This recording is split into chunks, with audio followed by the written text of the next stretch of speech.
우리 한 절씩 교독하겠습니다. 메대 족속 아하수에로의 아들 다리오가 갈대아 나라 왕으로 세움을 받던 첫 해, 곧 그 통치 원년에 나 다니엘이 책을 통해 여호와께서 말씀으로 선지자 예레미야에게 알려주신 그 연수를 깨달았나니 곧 예루살렘의 황폐함이 70년 만에 그치리라 하신 것이니라. 내가 금식하며 베옷을 입고 죄를 덮어쓰고 주 하나님께 기도하며 간구하기를 결심하고 내 하나님 여호와께 기도하며 자복하여 이르기를 크시고 두려워할 주 하나님, 주를 사랑하고 주의 계명을 지키는 자를 위하여 언약을 지키시고 그에게 인자를 베푸시는 이시여, 우리는 이미 범죄하여 패역하며 행악하며 반역하여 주의 법도와 규례를 떠났사오며 우리가 또 주의 종 선지자들이 주의 이름으로 우리의 왕들과 우리의 고관과 조상들과 온 국민에게 말씀한 것을 듣지 아니하였나이다. 주여, 공의는 주께로 돌아가고 수치는 우리 얼굴로 돌아옴이 오늘과 같아서 유다 사람들과 예루살렘 거민들과 이스라엘이 가까운 곳에 있는 자들이나 먼 곳에 있는 자들이 다 주께서 쫓아내신 각국에서 수치를 당하였사오니 이는 그들이 주께 죄를 범하였음이니이다. 주여, 수치가 우리에게 돌아오고 우리의 왕들과 우리의 고관과 조상들에게 돌아온 것은 우리가 주께 범죄하였음이니이다마는 주 우리 하나님께는 긍휼과 용서하심이 있사오니 이는 우리가 주께 패역하였음이 오며 우리 하나님 여호와의 목소리를 듣지 아니하며 여호와께서 그의 종 선지자들에게 부탁하여 우리 앞에 세우신 율법을 행하지 아니하였음이니이다. 온 이스라엘이 주의 율법을 범하고 치우쳐 가서 주의 목소리를 듣지 아니하였으므로 이 저주가 우리에게 내렸으되 곧 하나님의 종 모세 율법에 기록된 맹세대로 되었사오니 이는 우리가 주께 범죄하였음이니이다. 주께서 큰 재앙을 우리에게 내리사 우리와 및 우리를 재판하던 재판관을 쳐서 하신 말씀을 이루셨사오니 온 천하에 예루살렘에서 일어난 일 같은 것이 없나이다. 모세 율법에 기록된 대로 이 모든 재앙이 이미 우리에게 내렸사오나 우리는 우리의 죄악을 떠나고 주의 진리를 깨달아 우리 하나님 여호와의 얼굴을 기쁘게 하지 아니하였나이다. 그러므로 여호와께서 이 재앙을 간직하여 두셨다가 우리에게 내리게 하셨사오니 우리의 하나님 여호와께서 행하시는 모든 일이 공의로우시나 우리가 그 목소리를 듣지 아니하였음이니이다. 강한 손으로 주의 백성을 애굽 땅에서 인도하여 내시고 오늘과 같이 명성을 얻으신 우리 주 하나님이여, 우리는 범죄하였고 악을 행하였나이다. 주여, 구하옵나니 주는 주의 공의를 따라 주의 분노를 주의 성 예루살렘 주의 거룩한 산에서 떠나게 하옵소서. 이는 우리의 죄와 우리 조상들의 죄악으로 말미암아 예루살렘과 주의 백성이 사면에 있는 자들에게 수치를 당함이니이다. 그러하온즉 우리 하나님이여, 지금 주의 종의 기도와 간구를 들으시고 주를 위하여 주의 얼굴빛을 주의 황폐한 성소에 비추시옵소서.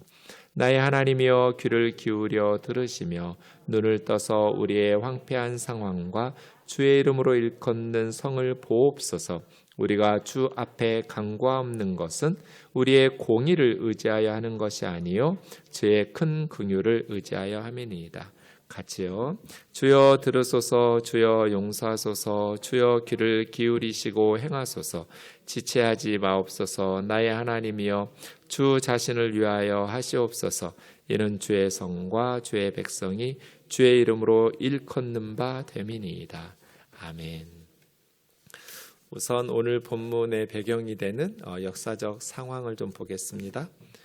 솔로몬이 죽은 후에 이스라엘은 남북으로 갈렸고 분열왕국이 시작되죠. 그 앞에 사울, 다윗, 솔로몬 시대를 통일왕국 시대라고 그래요. 한 40년씩 통치해서 120년이에요. 사울 40년, 다윗 40년, 솔로몬 40년. 120여 년 동안 이스라엘은 12지파가 한 나라인 통일왕국 시대였는데 솔로몬이 죽던 931년, 예수님 태어나기 전이에요. 주전 931년에 우리나라처럼 북이스라엘, 남유다 이렇게 둘로 나뉘어졌어요. 북이스라엘이 먼저 아수르에게 주전 722년에 멸망했죠.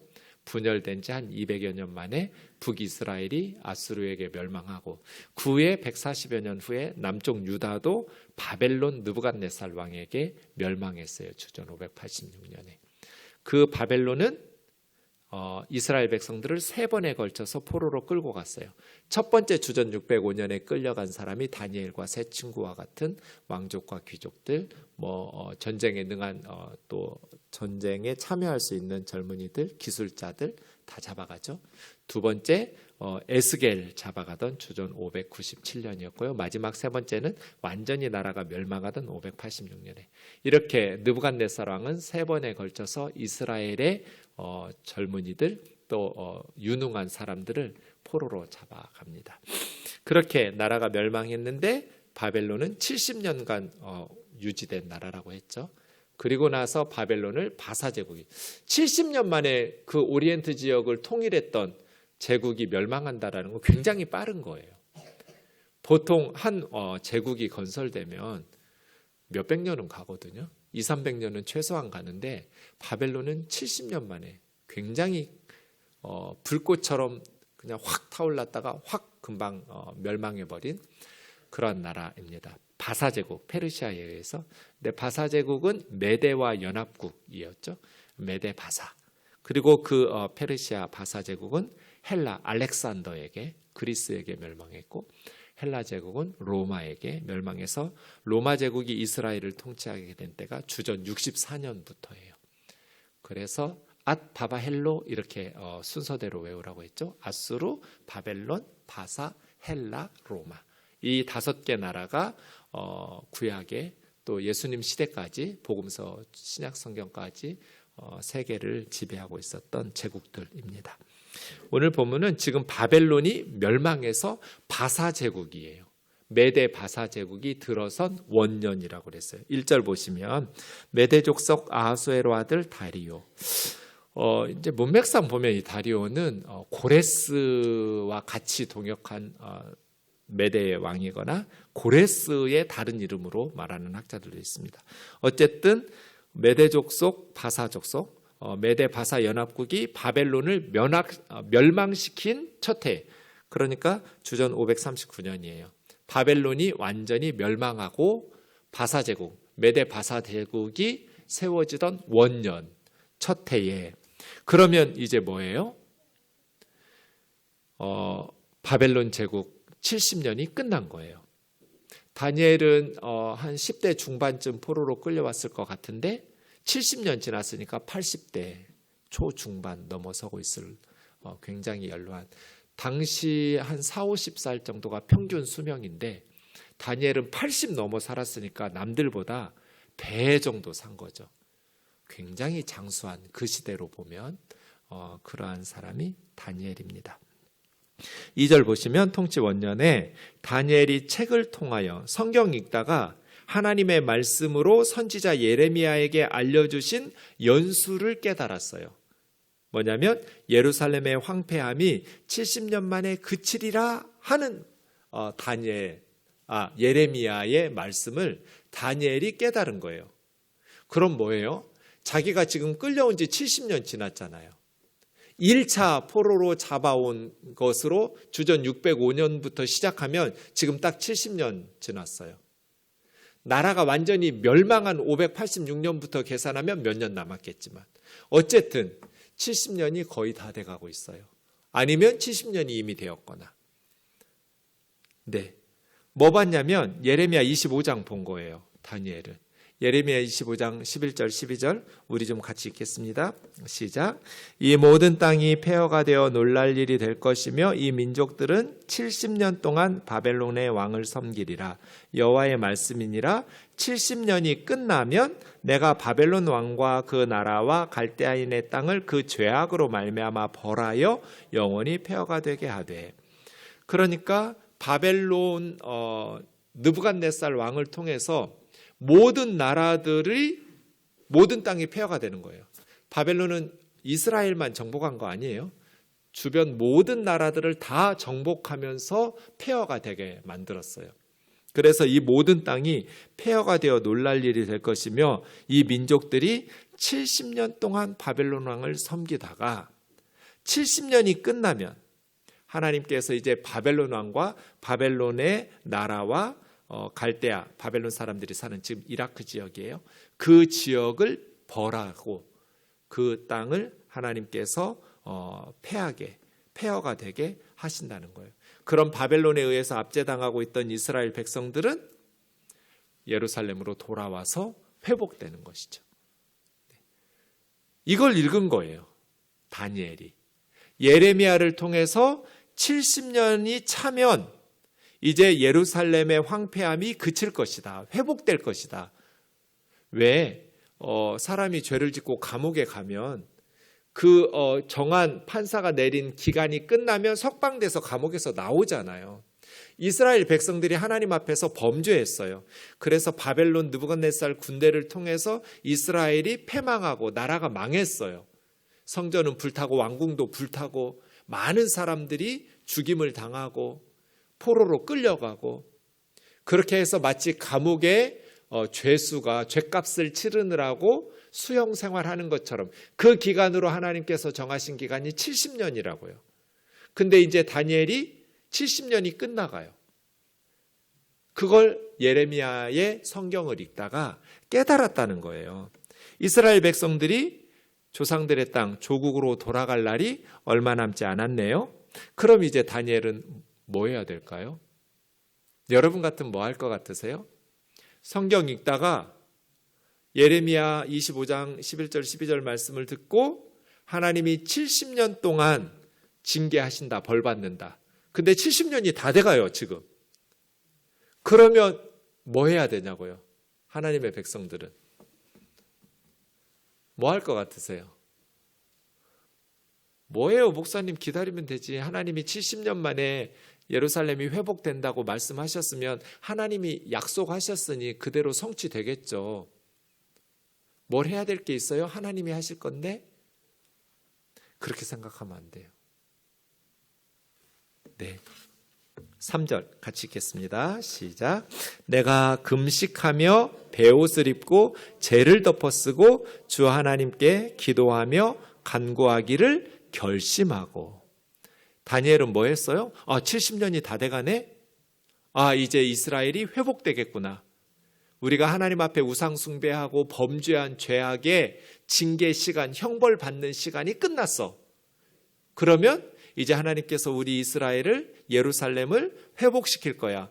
무너진 성전, 불타버린 성전을 다시 짓고 다시 하나님의 역사, 하나님의 나라가 회복될 거야 라는 걸 깨닫고 나서 다니엘은 이 할아버지가 뭐 하냐면 금식을 해요. 금식하면서 하나님 앞에 베옷을 입었다는, 사람이 죽었을 때 입는 상복 같은 거예요. 이것은 그만큼 하나님 앞에서 겸손하게 자신을 낮추면서 목숨 걸고 기도하는 거거든요. 큰 슬픔을 사랑하는 가족이 죽었을 때 상복을, 베옷을 입잖아요.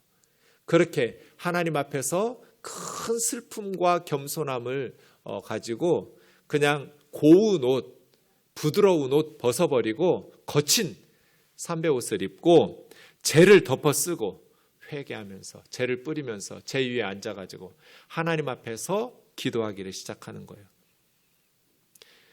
왜 다니엘은 이런 결심을 했을까요? 왜 70년이 다 되어서 이제 이스라엘이 회복된다는 아주 기쁜 소식의 말씀이잖아요.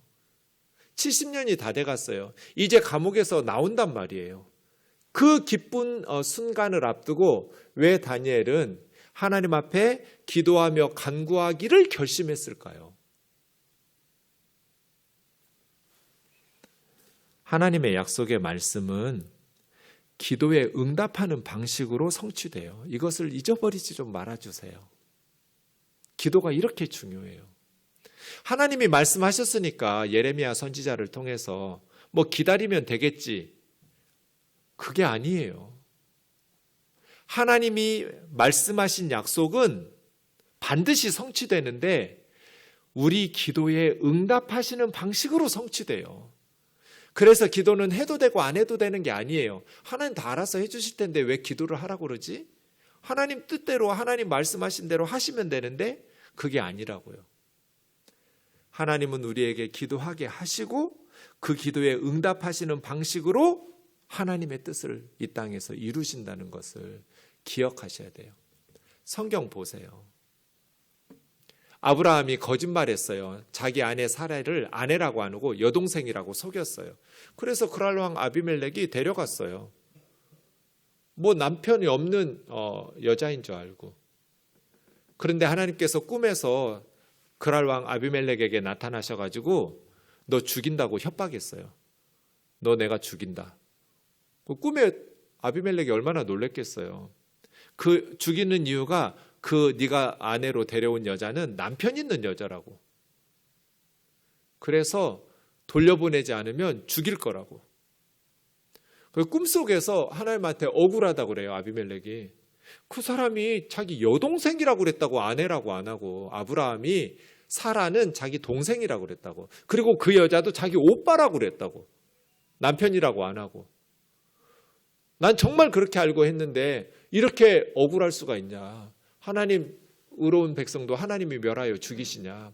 그래서 내가 너를 아프게 했다. 그 여인을 건들지 못하도록. 몸이 아프게 해서 첫날밤을 못 보내도록 막았고, 그래서 내가 너희 죄짓게 않게 막았다. 돌려보내라. 그러면 내가 너를 벌하지 않을 거라고. 그때 무슨 말씀하시냐면 그 남편 아브라함은 선지자라고. 그가 너를 위해서 기도할 것이고, 기도하면 너에게 내렸던 육신의 질병이나 너희 가정에 임한 저주를 내가 풀어줄 거라고. 이거 좀 이상하지 않아요? 뭐가 이상했냐면, 저는 아비멜렉은 모르고 데려왔어요. 사라를. 여동생이라고 하니까. 그래서 데려왔는데 하나님께서 꿈에 남편 있는 여자래요. 그래서 너 그 여자를 데려오면 안 된다는 거예요. 그럼 우리 생각에는 이제 알았으면 아비멜렉이 돌려보내면 되잖아요. 계속해서 하나님께서 꿈에 말씀하셨음에도 불구하고 계속해서 그 여자를 탐내면서 데리고 있으면 계속 하나님의 형벌을, 징계를 받겠지만, 돌려보내라.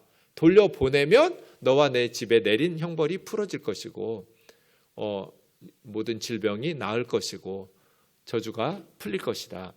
이렇게 말씀하셔야 되잖아요.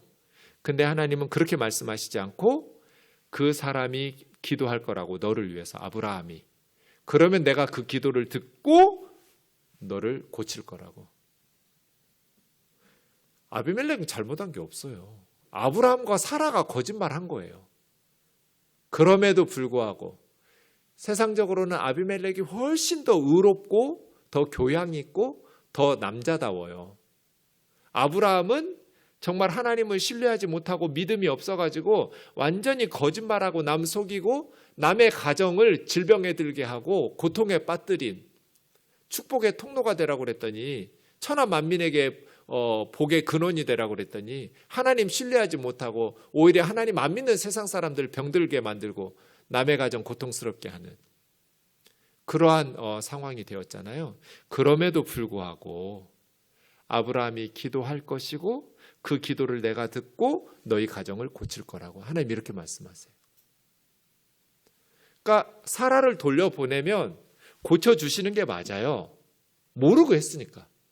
그런데 하나님 그렇게 말씀하시지 않고 아브라함 돌려보내고, 그럼 아브라함이 기도하겠죠? 그 기도를 응답하시는 방식으로 너희 가정에 임한 저주를 내가 용서하면서 다 풀어줄 거라고, 회복시킬 거라고. 다니엘이 하나님의 말씀을 깨달았어요. 예레미야 25장을. 70년이 다 돼가요. 그걸 알고 다니엘은 금식하고 베옷을 입고 재를 뿌려가면서 기도와 간구하기를 결심해요. 뭘 안 거예요, 다니엘이? 하나님은 이 기도에 응답하시는 방식으로 지금 중요한 영적인 순간에, 역사적인 순간에 내가 기도해야 된다라는 것을 깨달은 거예요. 하나님이 약속하시고 말씀하셨으니까 시간만 되면 저절로 이루어지는 거 아니에요. 이게 이제 다니엘의 마지막 사명이에요. 죽음을 앞둔 다니엘 할아버지의 마지막 사명이 뭐였겠어요? 예루살렘 귀환하는 백성들에게 아마 평생 모은 재산 다 보내지 않았을 거예요. 이거 가지고 가서 성전 재건하라고. 자기도 가고 싶죠. 너무너무 예루살렘 가고 싶죠. 그런데 너무 늙었어요. 그래서 다니엘이 예루살렘으로 귀환하여 오지는 않아요. 바벨론에서 죽는데 바벨론에 남아서 다니엘은 그의 사명을 감당하지요. 또 총리로서 역할들이 있고, 이때 이제 사자굴에 들어간 거거든요. 이 즈음에 다니엘이 나라를 위해서 하나님 앞에 기도하고, 백성들이 예루살렘에 간다고 뭐 다 되는 거 아니죠. 가서 성전을 재건하고 그 폐허가 된 예루살렘 황폐한 땅을 다시 일구고 회복시키려면 많은 눈물과 땀과 또 물질과 노력이 필요하겠죠.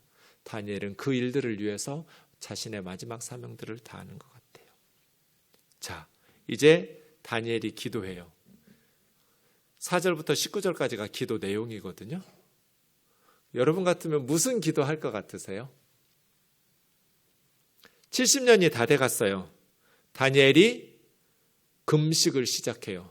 금식하고 옷, 베옷으로 갈아입고 재 뿌려가면서 하나님 앞에서 기도와 간구를 결심하고 기도를 시작하는데, 어떤 기도를 하는가?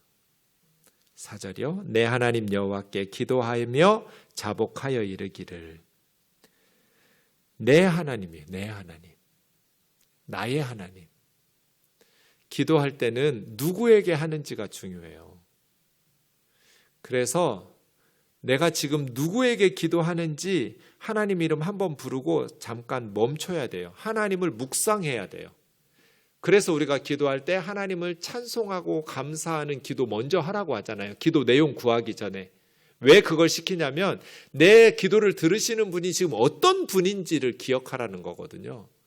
내가 지금 누구에게 기도하고 있는지를. 그냥 답답하니까 허공에다가 한번 하소연하는 게 아니에요. 그건 기도가 아니에요.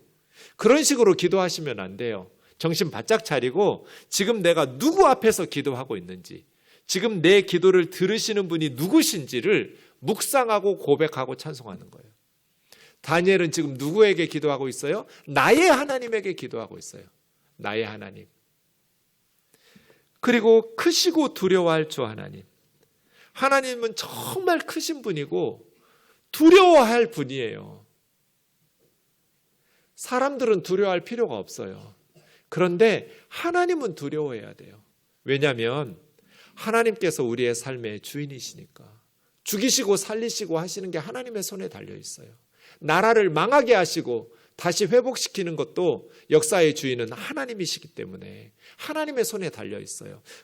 그래서 하나님은 우리 아이들의 인생을 주관하시는 분이시고 우리 가정과 교회와 나라와 민족과 열방의 역사를 주장하시는 분이세요.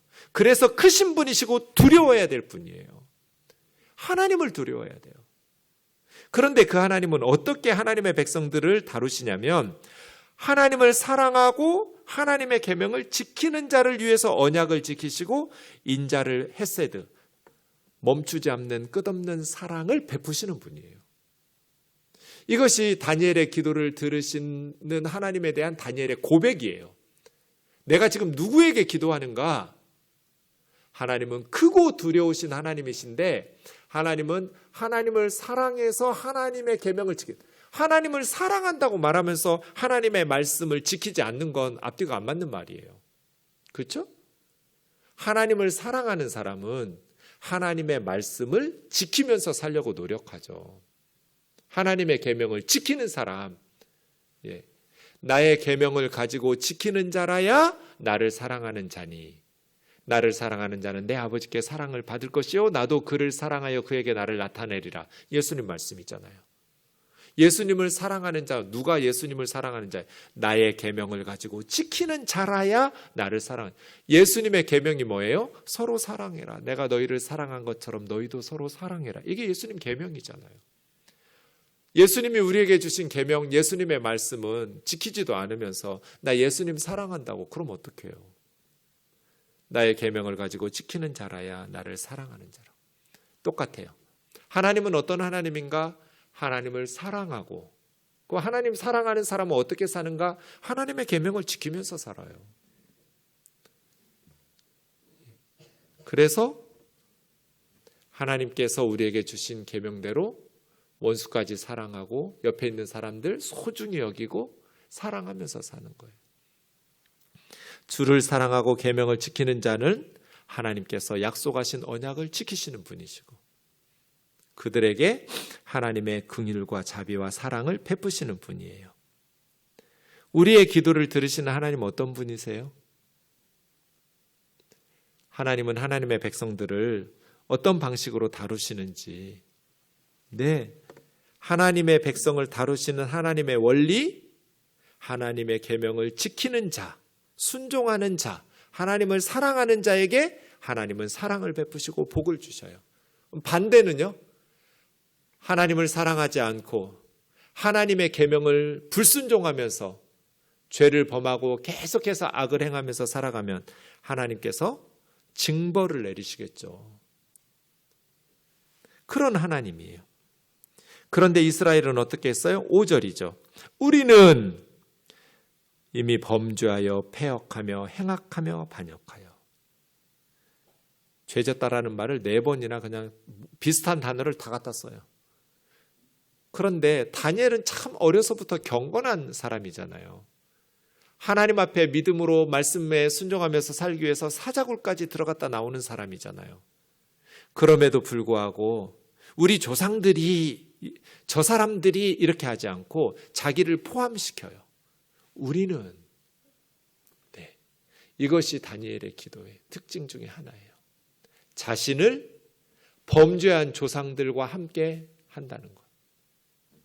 우리는 하나님 앞에 범죄하여 패역하며 행악하여 반역하여 주의 법도와 규례를 떠났습니다. 하나님의 말씀은 지키지 않았다는 거죠. 우리가 주의 종 선지자들이 주의 이름으로 왕들과 고관과 조상들과 온 국민에게 말씀하신 것을 듣지 않았습니다. 그러니까 5절은 뭐예요? 범죄한 거예요. 하나님의 말씀을 지키지 않고 죄졌어요. 6절은 뭐예요? 죄를 지으면 하나님께서 선지자들 보내서 회개하라고 그러죠. 그래서 하나님께서 부지런히 선지자들 보냈었어요. 예레미야 보내시고 북이스라엘의 호세아 보내시고 아모스 보내시고 남유다의 요엘 보내시고 수없이 선지자들 보내셨어요. 너희 그러면 망한다. 회개하고 돌아와라. 그런데 주의 종 선지자들이 주의 이름으로 회개하라고 돌아오라고 촉구한 말씀을 안 들었어요. 5절과 6절이 더해지면 어떻게 되겠어요? 범죄하는데 회개하라는 선지자들의 말씀도 거부해요. 그러면 망하는 거죠. 5절과 6절이 더해지면 7절이 돼요. 주여, 공의는 주께로 돌아가고 하나님은 전적으로 공의로우신 분이에요. 모든 것이 이스라엘의 죄 때문이지 하나님의 능력이 없거나 하나님이 불의해서가 아니에요. 공의는 주께로 돌아가고 수치는 우리 얼굴로 돌아오며 오늘 같아서 유다, 예루살렘, 이스라엘이 가까운 곳에서 예루살렘 성전에서 가까운 곳에 살든지 먼 도시에 살든지 다 주께서 쫓아내신 각국에 흩어져서 노예로 포로로 끌려가서 수치를 당하는 것이 오늘 같습니다. 왜? 주님께 죄를 범했기 때문에. 그러니까 다니엘이 지금 70년이 가까운 것을 알면서 금식하면서 하나님 앞에서 무슨 기도하고 있는 거예요? 회개 기도하고 있는 거예요. 하나님 70년 다 됐으니까 이제 우리 벌 받을 만큼 받았으니까 약속하신 대로 말씀대로 돌려보내 주세요. 이렇게 하나님 앞에 따지듯이 요구하는 게 아니고요.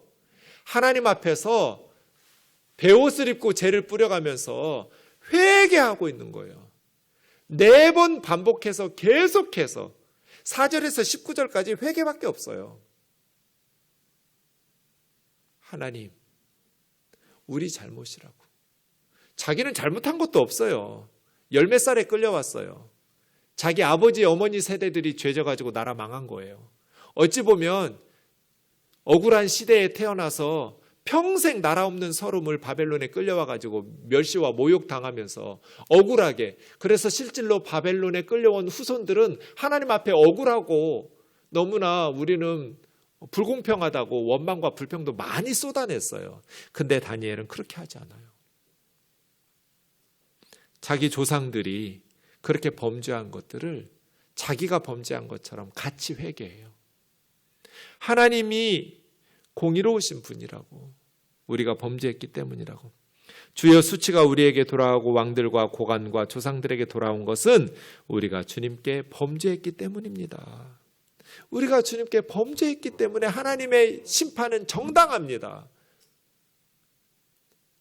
우면동 교회가 불순종하고 세상과 짝하면서 하나님 말씀대로 신앙생활 안 하면 이 교회 망해야죠. 하나님의 영광과 하나님의 이름을 위해서. 우리가 하나님의 명예를 더럽히면서 계속 살아남으면 안 돼요. 하나님의 명예와 하나님의 이름을 위해서 부패하고 타락한 교회는 망해야 돼요. 촛대를 옮겨야 돼요. 촛대를 꺾어야 돼요. 이스라엘은 온 열방 중에 하나님의 백성이에요. 하나님의 명예와 하나님의 영광을 드러내야 돼요. 그런 이스라엘이 우상 숭배하고 억울한 사람들 피눈물 흘리게 하면서 살인하고 간음하고 범죄하고 가난한 사람들 머리에 티끌까지 탐내고 피눈물 나게 하면서 하나님의 말씀을 멸시하고 선지자들을 통해서 회개하고 돌아오라는데도 계속해서 고집 피우면서 교만하게. 그런 나라가 도대체 왜 이 땅에 계속 하나님의 은혜와 보호하심을 받으면서 존재해야 돼요? 하나님은 바벨론과 느부갓네살을 통해서 성전 다 불태웠어요. 아무짝에 쓸모없는. 그렇게 70년이 지났어요. 다시 이스라엘로 돌아가요. 과거 조상들의 죄를 반복하면 안 되잖아요. 그래서 다니엘은 금식을 시작하는 거예요. 하나님 앞에 울면서 간절히 기도하는 거예요. 우리 죄 때문에 이 수치와 이 고통이 열방에 흩어져서 모욕과 멸시를 70년 받았어요. 9절, 우리 주 하나님께는 공의만 있는 것이 아니라 긍휼과 용서가 있잖아요. 하나님께 긍휼과 용서하심이 있사오니 우리가 주님께 패역하였습니다. 하나님 여호와의 목소리를 듣지 않았고 선지자들에게 부탁하여 앞에 세우신 율법을 행하지 않았기 때문입니다. 온 이스라엘이 율법을 범하고 치우쳐가서 목소리를 듣지 아니하였으므로 이 저주가 우리에게 내렸으되 하나님의 종 모세 율법에 기록된 대로 하나님 맹세한 대로 되었습니다. 뭐라고 모세 율법에 기록했어요? 순종하면 복을 받고 들어가도 복을 받고 나가도 복을 받고 떡반죽 그릇이 복을 받고 다. 그런데 이 말씀에 불순종하면 내가 맹세하고 너에게 말하는데 들어가도 저주를 받고 나가도 저주를 받고 떡반죽 그릇이 저주를 받고 다 저주를 받을 것이다. 모세 율법에 기록하신 맹세대로 되었사오니 어리석게도 우리는 주께 범죄하였습니다. 주께서 큰 재앙을 우리에게 내리사 우리를 재판하던 재판관, 정치인들이에요. 리더들, 왕. 그들에게 이루었사오니 온 천하의 예루살렘에서 일어난 일 같은 것이 없었습니다. 온 천하의 예루살렘과 같은 비극이 없었어요. 모세 율법에 기록된 대로 모든 재앙이 우리에게 내렸사오나 그러면 그때라도 좀 정신 차리고 회개해야 하잖아요. 그런데 우리는 우리 죄악을 떠나고 주의 진리를 깨달아 하나님 여호와의 얼굴을 기쁘게 하지 않았습니다. 그래서 완전히 나라가 망했습니다. 신명기 28장 지금 이거 언급하고 있는 거죠. 내가 하나님 여호와의 말씀을 삼가 듣고 오늘 내게 명령하여 모든 명령을 지켜 행하면 여호와께서 너에게 세계 모든 민족 위에 뛰어나게 하실 것이다. 그런데 너희가 이 모든 말씀을 지켜 행하지 않으면 너희는 반드시 징계를 받을 것이다. 여호와께서 적군 앞에서 너를 패하게 하시리니 네가 그들을 치러 한 길로 나가서 7길로 도망갈 것이며 네가 땅의 모든 나라 중에 흩어질 것이다. 그렇게 나라 망하고 모든 나라에 끌려가서 흩어져서 노예로 종살이하게 될 것이다. 지금 다니엘은 모세 율법에 기록된 하나님의 말씀대로 우리에게 행하셨다는 거예요. 14절입니다. 그러므로 여호와께서 재앙을 간직하여 두셨다가 우리에게 내리게 하셨사오니 우리 하나님 여호와께서 행하시는 모든 일이 공의로우시나 우리는 하나님의 목소리를 듣지 않았습니다. 강한 손으로 주의 백성을 애굽 땅에서 인도해내시고 오늘과 같이 명성을 얻으신 우리 주 하나님, 우리는 범죄하고 악을 행하였습니다. 네. 위대하신 그 하나님의 은혜를 잊어버리고 우상을 숭배하고 말씀을 거부하면서 범죄했습니다. 그럼 이제 어떻게 해야 될까요? 주여 구하옵나니 주는 주의 공의를 따라 주의 분노를 주의 성 예루살렘 주의 거룩한 산에서 이제는 떠나가게 해달라고. 우리가 벌받은 건 마땅히 우리가 하나님 앞에 범죄한 죄값이니 하나님은 의로우시고 말씀하신 대로 모세 율법대로 하셨습니다. 그런데 이제는 주의 분노를 예루살렘에서 떠나가게 해주십시오. 70년이 다 돼가니까. 주의 죄와 조상들의 죄악으로 말미암아 예루살렘과 주의 백성이 사면에 있는 자들에게 수치를 당하고 있습니다. 그러한즉 우리 하나님이여 지금 종의 기도와 간구를 들으시고 주님을 위해서 주의 얼굴빛을 황폐한 예루살렘 성소에 비춰주십시오. 왜 주님을 위해서 이스라엘이 회복돼야 돼요? 18절 나의 하나님이여 귀를 기울여 들으시며 눈을 떠서 황폐한 상황과 주의 이름으로 일컫는 성을 보옵소서. 예루살렘은 주님의 이름으로 일컬어지기 때문이에요. 주님을 위해서 교회를 회복시켜 주십시오. 주님의 이름이 있는 성소를 얼굴빛을 비추사 은혜를 베풀어 주십시오. 우리가 주 앞에 간구하옵는 것은 우리의 공의를 의지하여 간구하는 것이 아니고 주님의 큰 긍휼을 의지하여 간구합니다. 우리가 자격이 있어서 우리의 공의를 주님 앞에 드러내면서 응답해 달라는 게 아닙니다. 하나님의 큰 긍휼과 자비하심에 호소하는 거예요. 이게 기도예요. 그래서 다니엘의 마지막 19절은 뭐예요? 주여 들으소서, 주여 용서하소서. 70년 다 됐으니까 이제 됐지요가 아니라 주여 용서하소서. 주여 귀를 기울이시고 이제는 행하소서. 지체하지 마옵소서. 나의 하나님이여 주님의 자신을 위해서, 주님의 영광을 위해서 주의 이름으로 이스라엘이 세워졌고 주의 이름으로 예루살렘이 세워졌으니까 주님 자신을 위하여 우리를 회복시켜 달라는 거예요. 주의 성과 주의 백성이 주의 이름으로 일컬음 바 되기 때문입니다.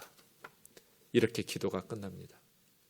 그러니까 70여 년이 다 되었다라는 것을 깨닫고 다니엘은 금식하면서 베옷을 입고 재를 뿌리면서 기도한 게 딱 하나예요. 이스라엘이 회복되기를, 예루살렘이 회복되기를이잖아요. 그걸 위해서 다니엘은 회복하게 해주세요는 18절 19절 두 구절이고요. 계속해서 4번을 반복해서 계속 회개 기도해요. 하나님은 의로우신 분입니다. 하나님이 행하신 모든 건 다 옳았습니다. 문제는 이스라엘의 죄입니다. 우리는 하나님의 말씀대로 살지 못하고 불순종하여서 하나님의 징계와 형벌은 마땅합니다. 그러나 하나님에게는 긍휼과 용서하심이 있사오니 우리의 공의를 의지해서 회복시켜 달라는 것이 아니라 하나님에게 있는 긍휼과 용서하심에 근거해서 우리 좀 용서해 달라는 거예요. 자격은 없지만 하나님 우리와 우리 아이들 좀 회복시켜 달라는 거예요. 내 삶을 회복시켜 주시고 우리 자녀들의 삶을 회복시켜 주시고 우리 민족을 회복시켜 달라고, 다시 교회를 살려달라고 기도하는 거예요. 이렇게 하나님 앞에 이 할아버지가 식음을 전폐하고 목숨 걸고 일사각오로 기도했을 때 하나님께서 가브리엘을 보내셔서 이렇게 말씀하세요. 23절 곧 내가 기도 시작할 즈음에 명령이 내렸으므로 내가 너에게 알려주려고 왔다. 너는 크게 은총을 입은 자라. 그런즉 이 일을 생각하고 환상을 깨달으라 하면서 미래의 역사들을 보여주시는데, 너는 크게 은총을 입은 자니라 새벽에 제가 말씀드린 것처럼 두 단어로 되어 있어요. 너는 크게 은총을 입었다. 길게 번역했지만 원문에 보면 딱 두 단어예요. 아타, 하무도트. 아타는 너란 뜻이고요. 하무도트는 햄다라는 단어의 이렇게 연결형이에요. 햄다는 보석이란 뜻이에요. 그러니까 너 보석 그 말이에요. 너는 크게 은총을 입은 자니라. 이것보다 너 보석, 이게 더 확 와닿지 않아요? 다니엘아, 네가 보석이다. 넌 하나님의 보석이야. 다니엘이 왜 하나님의 보석일까요? 하나님은 이런 기도를 통해서 하나님의 일을 이 땅에서 이루실 거거든요. 이렇게 하나님의 나라를 이 땅 가운데 이루기 위해서 기도하는 사람이 보석이에요. 보석. 하나님의 보석. 다니엘아, 네가 보석이다. 그래서 하나님은 이러한 기도의 응답의 방식으로 예루살렘의 제2성전 수룹바벨 성전을 짓고 그 성전에 우리 예수님이 오시고 회복된 이스라엘의 역사 가운데 온 열방을 구원하는 하나님의 나라가, 하나님의 말씀이 성취되기 시작하는 것이죠. 놀라운 영적 부흥과 영적인 회복의 역사들이 예루살렘에서 시작되고 또 하나님께서 준비된 말씀의 종 에스라를 보내시면서 포로 공동체를, 예루살렘 공동체를 놀랍게 말씀으로 변화시킵니다. 신약 성경에 보면 구약에 지긋지긋하게 나오던 죄 하나가 없어집니다. 우상이 없어요. 이스라엘은 우상이 바알, 아세라 이런 것들이 다 사라져 버렸어요. 70년 포로지로 끌려갔다 온 이스라엘은 우상 숭배가 사라져 버려요. 다니엘 같은 사람. 보석이죠. 너 보석. 다니엘이 어떻게 했어요? 기도했어요. 하나님의 나라가 이루어지기를, 하나님의 약속의 말씀, 축복의 말씀이 성취되기를 금식하면서 기도에 집중하면서 지금 이렇게 기도하고 있는데 30일 동안 기도 안 하고 쉴 수가 있어요? 지금 이 순간에 사자굴 들어가는 거죠. 이 늙은 목숨, 노년의 평안한 노후보다 우리 예루살렘의 회복이 더 중요해. 우리 후손들의 삶이 더 중요해. 하나님의 나라가 더 중요해. 하면서 기도 멈추지 않고 하루에 3번씩 예루살렘을 향하여 난 쪽에 창문 열어놓고 사자굴 들어갔다 나오면서까지 기도하는 거예요. 이러한 보석 같은 하나님 나라의 일꾼으로 우리에게 주신 시대적 사명을 다하기를 주의 이름으로 축원합니다.